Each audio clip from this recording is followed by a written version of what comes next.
জাপানিরাও অনেক কর্মব্যস্ত হলেও জাপানি টিভি গেম শোগুলো বেশ মজার হয়ে থাকে। আজকে আমরা কিছু জাপানি টিভি গেম শোর অংশবিশেষ দেখব। প্রথমে যে শোটি দেখা যাচ্ছে সেখানে এক পায়ের উপরে একটি জুতা রাখা আছে, জুতার মাঝখানে একটি গ্লাসের ভিতরে গরম পানি রাখা রয়েছে এবং জুতাটিকে হাত দিয়ে না ধরে মাটিতে নামাতে হবে, তবে এক্ষেত্রে সফল হওয়ার সম্ভাবনা খুবই কম।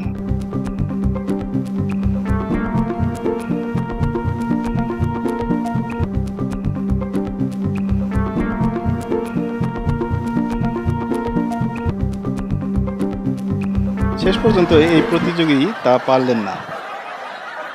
এরপরে আসা যাক পরবর্তী প্রতিযোগী নিয়ে।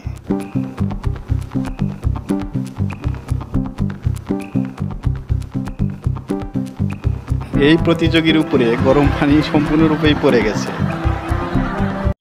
এরপরের গেমটি হচ্ছে ইলেকট্রিক শকে কে কতক্ষণ টিকে থাকতে পারে। এটা কি আদৌ টিকে থাকতে পারলো?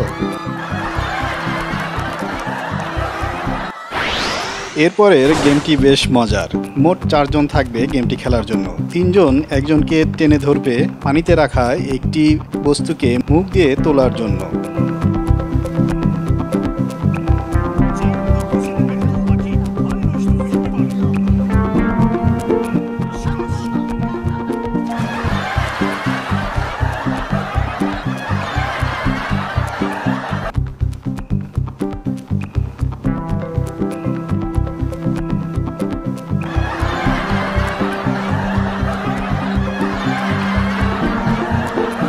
এরপরের গেমটিতে কিছু কাঁটাযুক্ত ফল সাদৃশ বস্তু ঝুলানো অবস্থায় থাকবে আর পেন্ডুলামের মতো দুলতে থাকবে।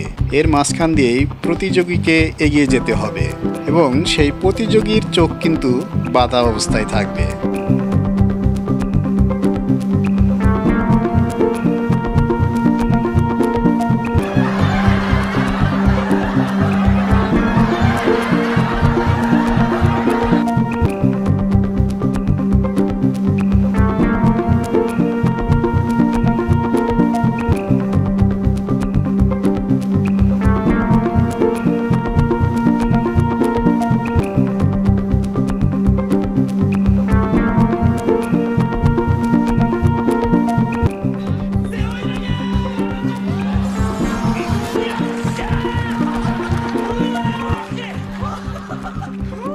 এরপরের গেমটিও বেশ মজার। একজন প্রতিযোগীকে হাত বেঁধে মাটিতে বসে মুখ দিয়ে একটি বস্তু তুলতে হবে, কিন্তু বস্তুটি রাখা আছে কাদার ভিতর, যা তুলতে না পারলে মুখের অবস্থা ঠিক এই রকমই হবে। এবার দেখা যাক দ্বিতীয় প্রতিযোগী কেমন করে।